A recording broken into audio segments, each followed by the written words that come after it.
오늘 말씀 제목 함께 따라합시다. 은혜의 세 가지 얼굴. 오늘 부활절 세 번째 주일입니다. 오늘도 부활하신 주님으로 인한 산소망이 우리 가운데 가득하기를, 지금 현실의 세상의 나라의 여러 어려움 속에서도 주님 주시는 소망 때문에 기쁨 잃지 않는 우리가 되기를 주님의 이름으로 축복합니다. 예배를 마치고 올라오는 성도님들의 표정을 목사는 어쩔 수 없이 늘 유심히 살펴보게 됩니다. 예배를 드린 후에 우리 성도님들 표정이 밝아지셨는지, 아니면 여전히 무거운 표정인지, 그 마음속에 감사와 기쁨이 보이는지, 아니면 무덤덤하시거나 오히려 더 어두워지신 것은 아닌지 목사는 늘 조마조마하며 조심스럽게 성도들의 표정을 살핍니다. 그때의 심정을 어떻게 표현할 수 있을까요? 어쩌면 정성껏 준비한 요리를 손님들에게 맛보인 요리사의 심정 같기도 하고, 아니면 친구의 부탁으로 연애 편지를 전해주고는 그 받는 이의 표정을 살피는 또 다른 친구의 심정 같기도 하고, 때로는 자녀를 훈육하고는 자녀보다 더 마음 아파하는 부모의 심정이기도 하고, 때로는 반대로 그 부모님에게 정성껏 선물을 드리고 난 후에 자녀의 심정과 같이 그렇게 성도들을 유심히 바라보게 됩니다. 목사가 설교를 듣는 청중의 반응 하나하나에 일희일비하거나 혹은 교만해지거나 아니면 반대로 실망하거나 하면 안 된다는 것을 잘 배웠고 그러기를 늘 다짐하지만, 사람인 설교자는 때로는 그렇게 될 때도 있습니다. 무엇보다 설교자는 늘 자기의 부족함과 치열하게 싸웁니다. 늘 나도 이렇게 다 살지 못하는데 내가 무슨 자격이 있어서 이런 말씀을 전할까? 그러면서도 그렇게 우리가 살아가야 되기 때문에 절박한 심정으로 호소하듯 설교합니다. 17세기에 청교도 목회자이자 유명한 설교자인 리차드 웩스터, 우리말로 참된 목회, 참목자상이라고 번역된 제목의 책을 쓴 리차드 웩스터가 이런 말 했습니다. 나는 설교할 때 죽어가는 사람이 죽어가는 사람들에게 메시지를 전하는 심정으로 설교합니다. 나는 설교할 때 죽어가는 사람이, 자신도 역시 죽어가는 연약한 인간이지만 그런데 죽어가는 사람들에게 메시지를 전하는 심정으로 그렇게 설교한다고 고백합니다. 그 설교자의 절박함이 느껴지는 말이 아닐 수 없습니다. 여러분, 설교자가 예배를 마친 후에 올라오시는 성도님들에게 가장 많이 듣는 말이 무엇일까요? 수고하셨습니다. 감사합니다. 또 은혜 받았습니다. 은혜 받았습니다. 설교가 오늘 좋았거나 안 좋았거나, 홈런을 쳤거나 죽을 썼거나 상관없이 은혜 받았습니다. 그렇게 정성껏 인사해 주시는 분들이 계셔서 때로는 감사하기도 하지만 때로는 무척 부끄러울 때도 참 많습니다. 그런데 제 성격이 별나서 그런지 어느 성도님이 저에게 목사님 오늘 은혜 많이 받았습니다 하고 딱 가시면 꼭 한쪽 마음에 이런 마음 생깁니다. 따라가서 물어보고 싶어요. 은혜 받으셨다고요? 정말 감사한데요. 그런데 어떤 은혜를 받으셨나요? 지금 말씀하신 은혜는 어떤 걸 가지고 지금 은혜라고 말씀하신 건가요? 어떤 부분에서 그것이 은혜라고 느껴지셨나요? 막 물어보고 싶은 마음이 막 올라옵니다. 아직 한 번도 바로 가서 직접 그렇게 물어본 적은 없습니다만 그렇습니다. 제가 1부 때 2부 때 이야기를 했더니 예배 마치고 올라오는 성도님들이 평소에는 은혜 받았습니다 잘 하시더니만 오늘은 한 분도 그런 말씀 쫓아가서 물어볼 줄 알았셨나 봐요. 인사를 다 마치고 목양실로 올라가 하루를 정리하며 앉아있으면 그 생각이 더 짙게 올라옵니다. 아까 그 성도님이 누군가가 무엇 때문에 은혜 받았다고 한 것일까? 도대체 그분이 말씀하신 은혜라고 하는 것은 어떤 것이었을까 하고 말입니다. 여러분, 우리 기독교인들이 진짜 많이 쓰는 말 중에 하나가 은혜입니다. 은혜를 얼마나 사모하는지 믿는 가정의 자녀들의 이름을 예전에는 은혜로 짓는 가정이 굉장히 많았습니다. 우리 교회에도 은혜 씨가 5분이나 계시고요. 정말 신학교 가면 은혜가 충만합니다.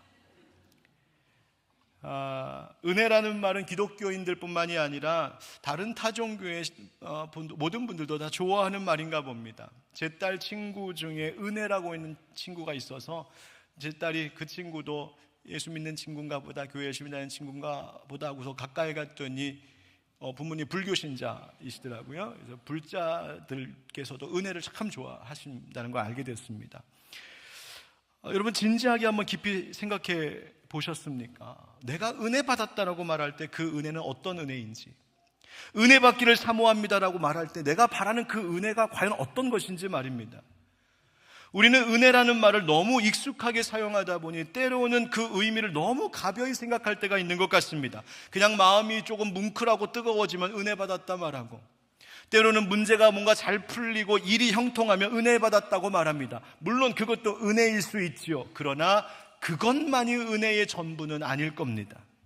만약 은혜를 그렇게 단지 감정적인 감동이나 일이 잘 되고 잘 풀리는 것으로만 이해한다면 그것은 성경이 말하고 있는 은혜의 진짜 의미, 정말 중요하고도 깊고 풍성한 의미를 다 담아내지 못하고 있는 겁니다.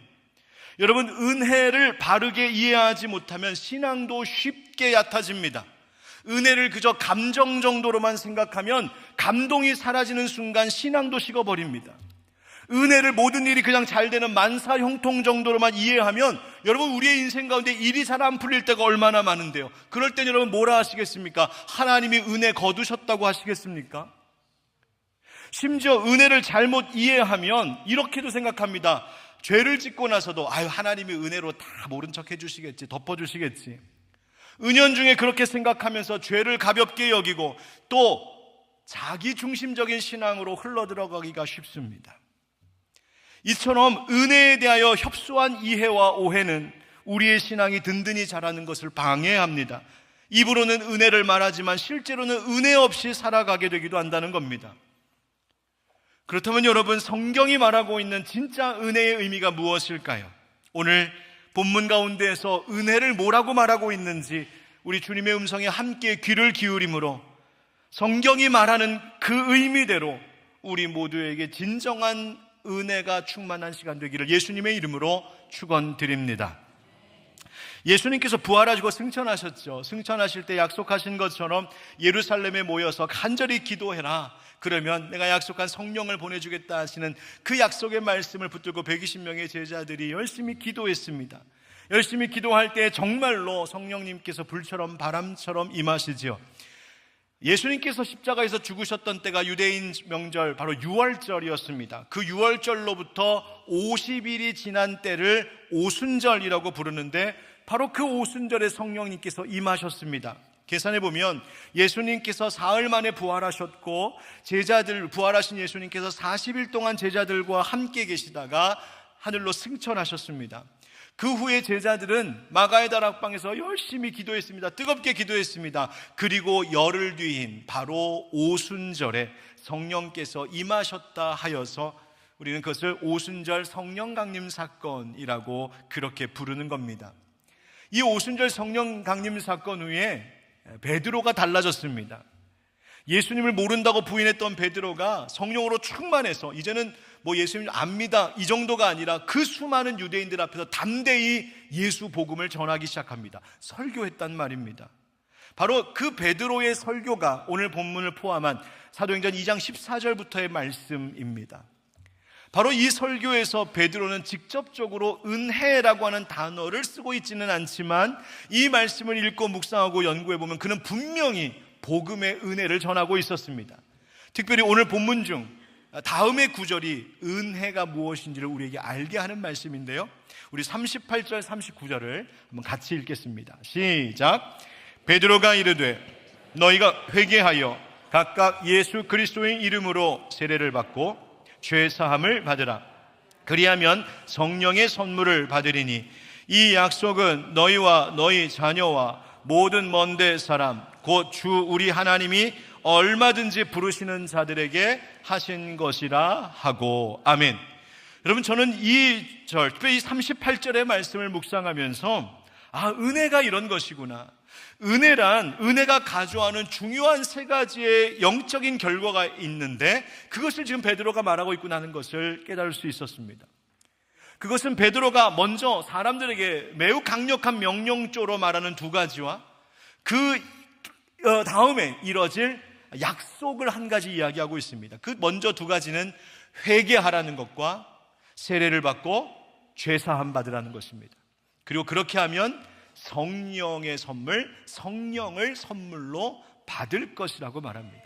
바로 이것이 은혜였습니다. 그래서 오늘 설교의 제목을 은혜의 세 가지 얼굴이라고 붙여보았습니다. 도대체 이 세 가지 은혜의 의미가 무엇일까요? 먼저 따라합시다. 마음의 찔림.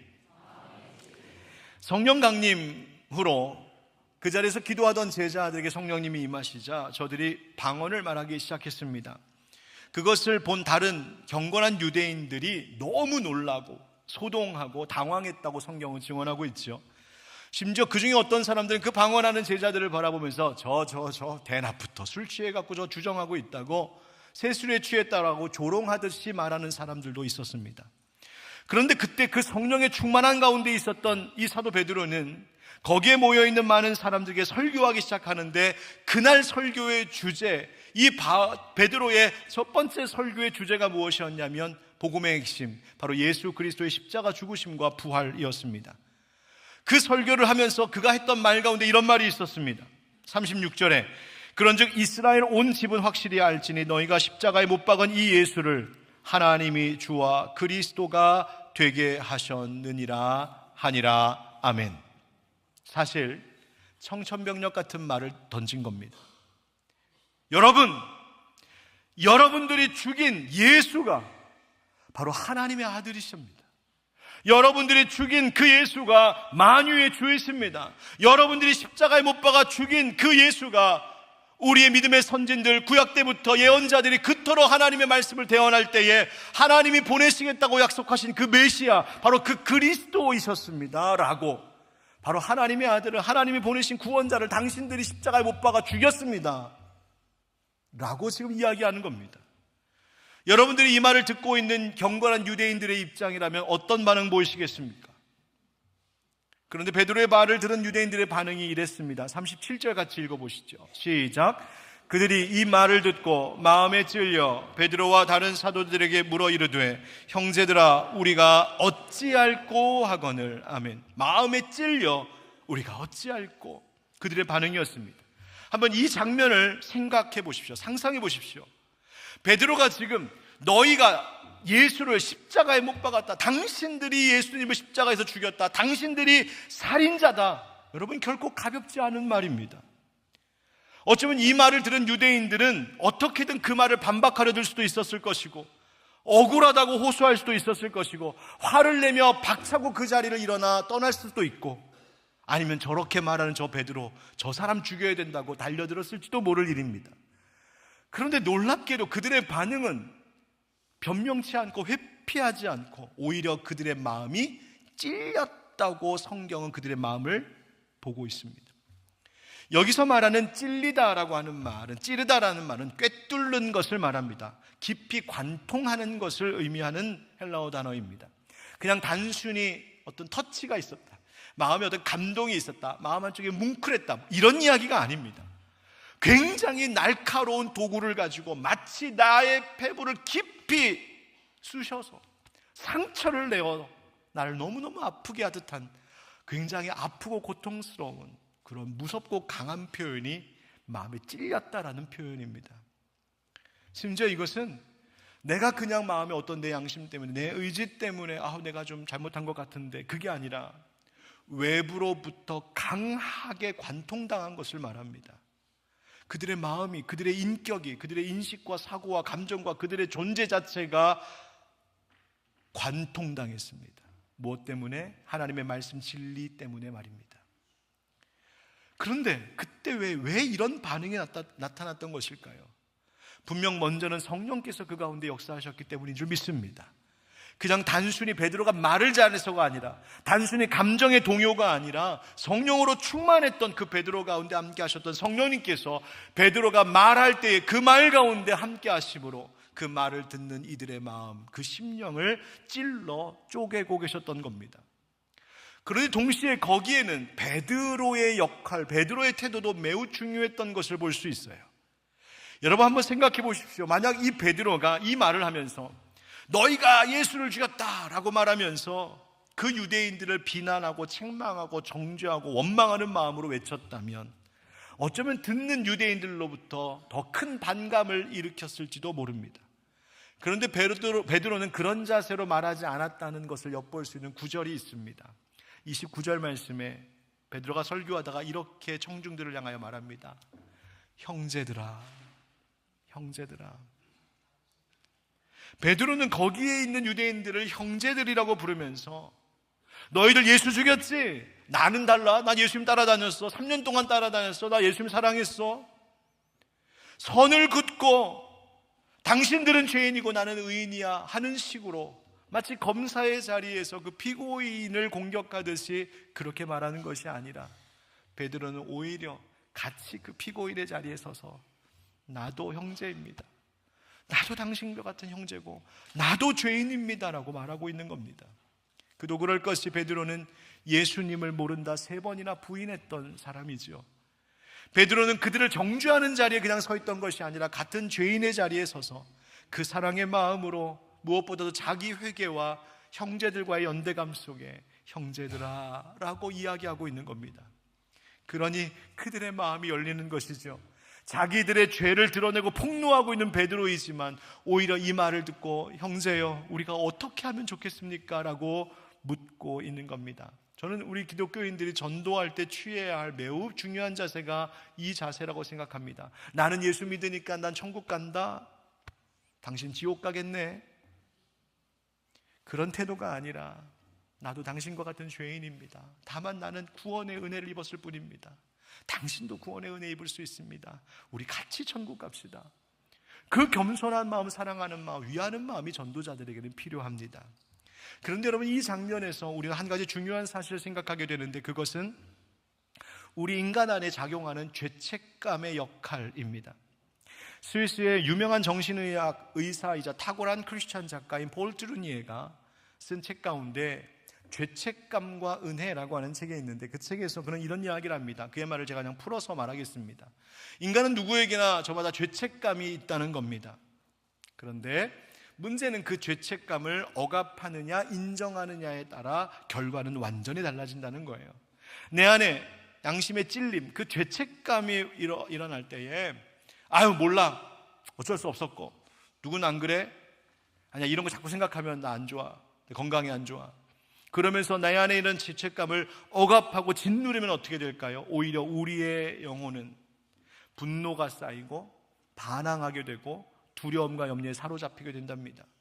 양심은 점점점 굳어지고 무뎌지고 결국 자기 자신의 잘못을 인식할 능력조차, 내가 뭘 잘못하고 있는지조차 분별하지 못하는 상태로 약해진다는 겁니다. 그래서 오히려 사람이 더 공격적이 되고 더 방어적이 되고 더 완악한 사람이 되어간다고요. 그러나 반대로 내 안에 일어나는 이 죄책감을 내가 인정하면 어떻게 될까요? 회개로 나아가게 된다는 겁니다. 그래서 하나님의 용서를 경험하게 되고 그 안에서 평안과 안정감을 누리게 되고 그렇게 되면 나의 망가졌던 양심이 점점 다시 되살아나고 우리 안에 있는 공격성과 방어기제와 죄의 힘들이 점점 약해지게 된다는 것이죠. 그래서 폴 트루니에는 이렇게 말하기도 합니다. 종교는 해방시킬 수도 있고 속박할 수도 있습니다 라고 말입니다. 종교가 사람들의 자꾸 죄책감을 찔러서 가중시켜서 마치 하나님 되게 무서운 할아버지처럼 하나님을 위협적인 존재로 그려놓고 그 두려움을 조장하여서 그것으로 완악함과 사악함의 불길한 메커니즘을 회중들에게 작동시킬 수도 있는 것, 그런 종교를 그는 기형적 종교라고 이야기합니다. 그와 같은 도덕주의적인 종교와 반대로 하나님 진짜 우리에게 원하시는 은혜의 종교, 진짜 교회는 어떤 것일까? 죄책감을 도구로 사람들을 사로잡는 것이 아니라 그들을 죄책감, 즉 죄의 문제가 이것이 죄임은 분명히 이야기하되 그 죄인을 회개의 자리에 이르도록 하는 것, 그 찔려하는 죄책감을 통하여 오히려 그가 하나님의 은혜 앞에 나아간 구원을 입을 수 있도록 돕는 것, 성령의 은혜로 형제의 마음으로 그를 위하는 것, 그것이 하나님 원하시는 은혜의 교회의 모습이라고 이야기하고 있습니다. 여러분, 은혜가 바로 이런 것입니다. 말씀을 들을 때에, 하나님 진리의 말씀을 들을 때 우리 안에 어떻게 하면 좋습니까? 어찌하면 좋을까? 라는 탄식이 일어나거든. 여러분, 그것이 은혜입니다.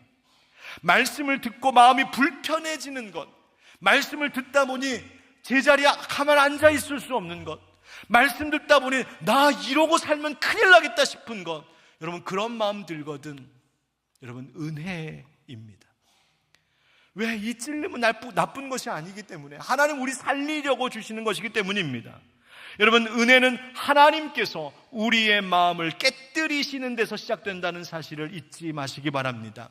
하나님이 예레미야 선지자를 세우실 때, 처음 부르실 때 뭐라고 하셨냐면, 예레미야 선지자야, 내가 너를 이 열방 나라 가운데 보낼 것인데 하시면서 하신 말씀이, 내가 오늘 너를 여러 나라 위에 세울 것인데 너를 통하여 내가 뽑을 것이고 파괴할 것이고 넘어뜨릴 것이라고.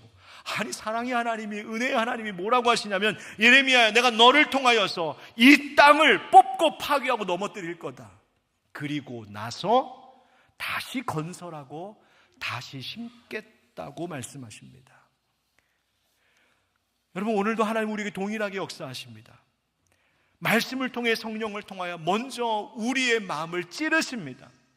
우리의 죄의 문제를 건드리십니다. 나의 고집스럽고 완악한 내 자아를 깨뜨리십니다. 여러분 혹시 하나님의 말씀을 듣다가 마음에 불편함이 있던 적이 있습니까? 하나님 말씀 듣다가 마음에 찔림이 있었습니까? 피하고 싶은 말씀이 혹시 있으셨습니까? 그것을 밀어내지 마십시오. 피하지 마십시오. 그게 바로 하나님이 여러분들에게 주시는 은혜입니다. 내 안에 그 찔림이 있거든, 피하고 싶은 하나님의 음성이 들리거든, 오히려 그것을 겸손히 따라가 보십시오. 바로 그 속에서 하나님이 우리를 부르십니다. 돌아오라, 돌아오라, 회개하라, 회개하라 말씀하신단 말입니다. 그래서 시편 기자는 34편 18절에 이렇게 말합니다. 여호와는 마음이 상한 자를 가까이 하시고 중심으로 통회하는 자를 구원하시는도다. 할렐루야. 내 마음이 상할 때, 내 마음이 무너질 때 하는 그런 자들 구원하신다고요. 예수님도 마태복음 5장 3절에 팔복 가운데 말씀하시기를, 심령이 가난한 자는 복이 있나니 천국이 그들의 것이라고 말씀하셨습니다. 여러분, 우리 안에 말씀을 들을 때에 내 마음에 찔림이 있고, 어떻게 하면 좋겠습니까? 어떻게 하면 좋겠습니까? 그 마음이 일어나는 상한 마음, 가난한 마음으로 주님 앞에 회개함으로 오히려 주님 앞에 더 한 걸음 가까이 나아가는 은혜가 저와 여러분 가운데 있기를 예수님의 이름으로 축원드립니다. 두 번째 은혜의 얼굴은 무엇일까요? 따라합시다. 용서와 사랑의 확신.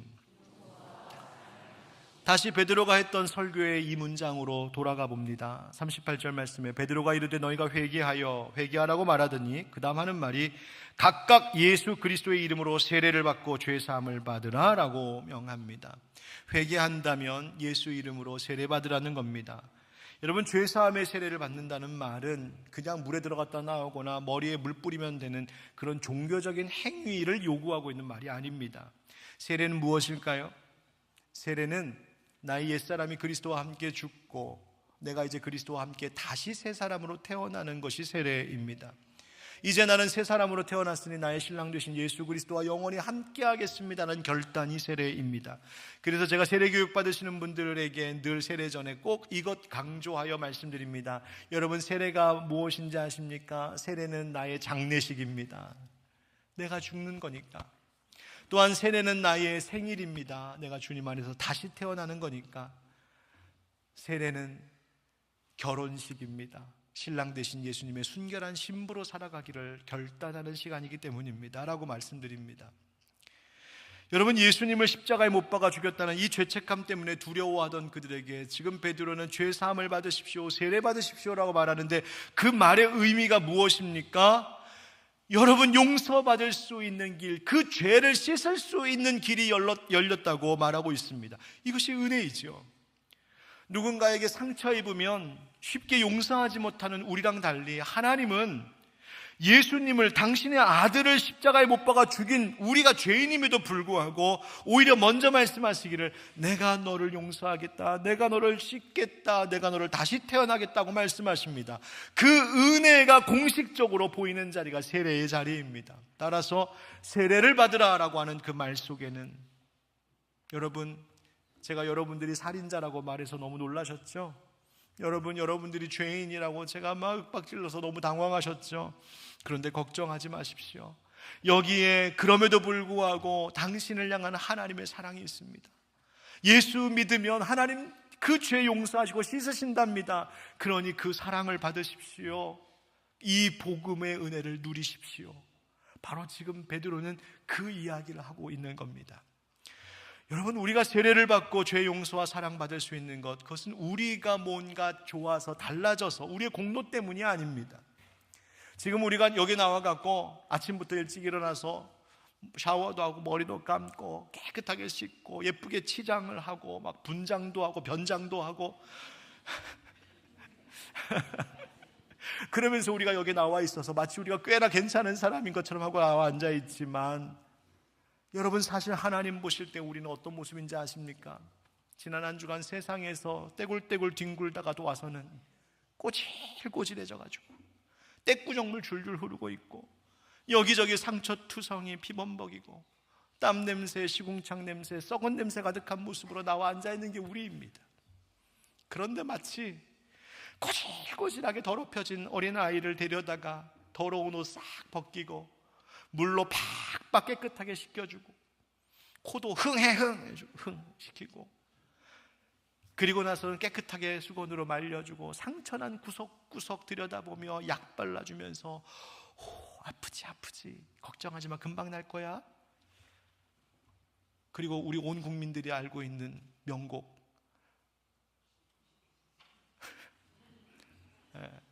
엄마 손이 약손이야, 그 이야기를 들려주고 있는 엄마 같은 분이 우리 하나님이십니다. 그 은혜 때문에 우리가 여기 와서 예배드릴 수 있는 거예요. 그래서 요한일서 4장 10절에서 사도 요한은 이야기합니다. 사랑은 여기 있으니, 사랑이 여기 있답니다. 여러분, 다른 데서 사랑 찾지 말랍니다. 다른 데서 사랑을 기대하지 말랍니다. 진짜 사랑 여기 있답니다. 그 사랑은 우리가 하나님을 사랑한 것이 아니요, 하나님이 우리를 사랑하사 우리 죄를 속하기 위하여 화목제물로 그 아들을 보내셨습니다. 할렐루야. 그래서 세례는 이제 너 내 거다 하시는 하나님의 말씀입니다. 세례는 내가 너 용서했으니, 내가 널 사랑한다고 했으니 세상 누구도 너한테 손가락질할 수 없어 말씀해 주시는 확증의 표지가 바로 세례입니다. 따라서 은혜 역시 그런 것이죠. 은혜 받았습니다. 여러분, 그거 막연한 이야기 아닙니다. 은혜는 하나님 주시는 확신입니다. 아, 내가 용서받았구나. 내가 죄인이었는데 하나님의 자녀로 받아들여졌구나. 내가 이제 주님 안에서 다시 시작할 수 있게 되었구나. 내가 오늘 예배드리러 나올 때는 모든 것이 다 무너져서 다 절망스러웠는데 오늘 말씀 듣다 보니까 내가 또 한 주간을 살아갈 소망이 내게 생겼구나. 그래서 감사하며 찬양하며 이 한 주간 주님 뜻대로 살겠다고 고백할 수 있게 될 때, 그 주님의 용서와 사랑이 내 안에 확신으로 다가올 때 우리는 은혜 받았다 말할 수 있는 겁니다. 여러분, 이 은혜가 우리 가운데 충만하기를 예수님의 이름으로 축원드립니다. 세 번째, 마지막 얼굴을 볼까요? 따라합시다. 성령의 선물.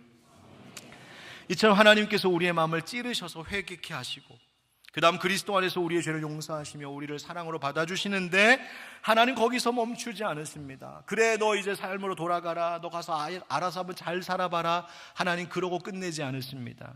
사도 베드로가 말했죠. 38절 다시 보면, 베드로가 이르되 너희가 회개하여 각각 예수 그리스도의 이름으로 세례를 받고 죄사함을 받으나, 그리하면 어떻게 된다고요? 우리 그리하면부터 39절까지 같이 읽겠습니다. 시작. 그리하면 성령의 선물을 받으리니 이 약속은 너희와 너희 자녀와 모든 먼데 사람 곧 주 우리 하나님이 얼마든지 부르시는 자들에게 하신 것이라 하고. 아멘. 하나님께서 회개하고 죄 용서함 받는 자들에게 성령을, 하나님의 영, 성령을 선물로 부어주신답니다. 왜 성령을 주시는 것일까요? 예수님 그 이유를 말씀하십니다. 요한복음 14장 17절에 그는 진리의 영이라, 지금 성령님에 대해서 이야기하시는 거예요.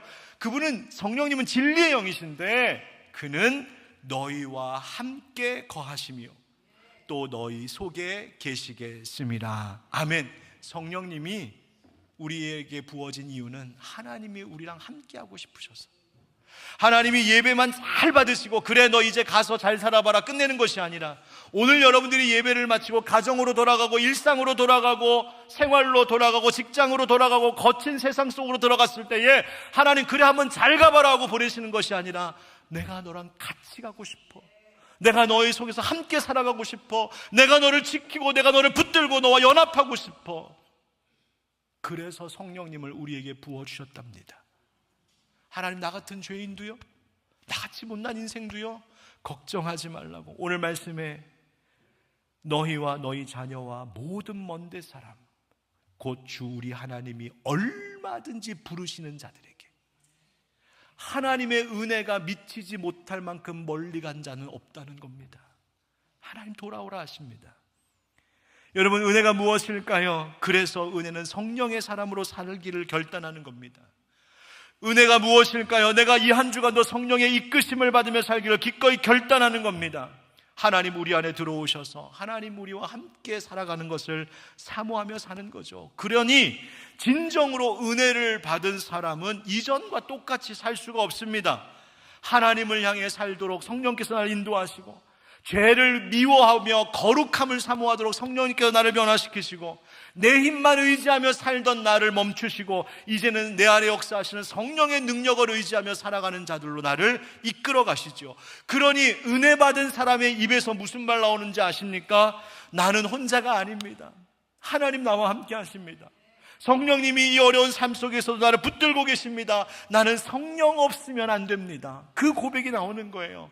그래서 은혜 받은 자에게서 나오는 찬양이 뭔지 아십니까? 이런 찬양이에요. 은혜 아니면 살아갈 수가 없네. 호흡마저도 다 주의 것이니 세상 평안과 위로 내게 없어도 예수, 오직 예수뿐이네. 성령, 오직 성령뿐이네. 아멘. 여러분, 초대교회 성도들이 이 성령을 함께 경험했다는 겁니다. 여러분, 그 경험을 함께 나눌 때 어떤 일이 벌어진지 아십니까? 교회가 시작됐습니다. 공동체가 살아났습니다. 그 교회를 통하여 이 지역, 사회, 마을 가운데 나눔이 일어나고 헌신이 일어나고 기쁨이 넘치는 공동체 되게 하셨습니다. 오늘 성경에 보니까 120명이었던 예수님의 제자들이 베드로의 설교를 듣고 하루 만에 3,000명을 더하셨답니다. 3,000명이 믿겠다고 나왔다는 거예요. 여러분, 수치로 따져보면 2,500%의 성장률입니다. 이 정도 괜찮지 않을까요? 숫자가 중요한 것이 아니라 같은 은혜를 경험하고 같은 성령을 받아서 이럴 수 있었다는 말입니다. 여러분, 교회가요, 힘을 잃어버릴 때가 있습니다. 교회가 지탄을 받을 때가 있습니다. 교회가 무력해 보일 때가 있습니다. 이유가 뭘까? 복잡하지 않습니다. 이유는 교회가 성령의 은혜를 잊어버릴 때 그렇게 됩니다. 성령의 경험이 사라지면 우리의 모든 신앙은 형식이 되어버립니다. 성령의 은혜를 잃고 살면 교회에서 우리가 하는 봉사와 모든 일들은 그냥 나를 힘들게 만들기만 하는 의무가 되어버립니다. 그래서 성령이 없으면 사람이 위축되고 지칩니다. 성령을 잃고 살면 작은 일에도 마음이 상하고 시험 들기 마련입니다. 성령을 잃어버리면 그렇게 사랑한다고 했던 우리 교회의 형제자매들과의 관계가 어그러지고 깨지고 분열과 다툼이 일어날 수도 있는 겁니다. 물된 동산과 같았던 교회가 성령을 잃어버리면 메말라 갑니다. 그러나 아무리 혹 우리가 그렇게 되었다 할지라도 우리가 다시 성령의 은혜 붙들면 교회는, 가정은 다시 살아나게 되는 줄 믿습니다. 여러분, 오늘 예배 끝나고 가시기 전에 꼭 이렇게 고백하십시오. 성령님, 성령님, 내 안에 와주십시오. 내 안에 오셔서 성령께서 이 한 주의 삶도 나를 이끄시는 삶을 살게 해 주십시오. 은혜, 오늘 세 가지 이야기 함께 나눴습니다. 우리 안에 이 세 가지의 말이 나온다면 그것이 은혜 받았다는 말일 겁니다. 첫 번째, 한번 따라할까요? 어찌하면 좋습니까? 용서하신 주님 사랑 때문에 감사합니다. 성령님을 따라 살겠습니다. 목사님 어떻게 하면 좋습니까? 목사님 말씀 듣고 나니까 어떻게 하면 좋을지 모르겠습니다. 그런데 목사님, 용서하신 주님의 사랑이 있다는 것을 확신할 수 있게 되어서 오히려 감사합니다. 그러니 앞으로 제가 성령님 따라 살 수 있도록 목사님 기도해 주세요. 여러분들이 이제 예배를 마치고 돌아가실 때 저에게 목사님 오늘 은혜 많이 받았습니다 하면 이 말 하시는 것으로 제가 이해하겠습니다. 그래도 되겠죠? 예. 사랑하는 성도 여러분, 세상의 어떤 기준과 가치에 종속이 되어서 하나님의 베풀어 주신 은혜마저도 그저 세상이 주는 그 값싼 것들로 하나님의 은혜를 취급해버리는 우리가 되지 아니하게 하시고, 정말 하나님 베풀어 주신 은혜가 얼마나 귀한 것인지 그 말 그대로 은혜에 충만한 삶을 살아가시기를 구주 예수님의 이름으로 축원드립니다. 여러분, 한번 눈을 감아 보시겠습니까? 여러분들이 잘 아시는 찬송시를 제가 읊어드리겠습니다. 한번 눈 감고 귀 기울여 보세요. 나 같은 죄인 살리신 주 은혜 놀라와, 잃었던 생명 찾았고 광명을 얻었네. 큰 죄악에서 건지신 주 은혜 고마워. 나 처음 믿은 그 시간 귀하고 귀하다. 이제껏 내가 산 것도 주님의 은혜라. 또 나를 장차 본향에 인도해 주시리. 거기서 우리 영원히 주님의 은혜로 해처럼 밝게 살면서 주 찬양하리라.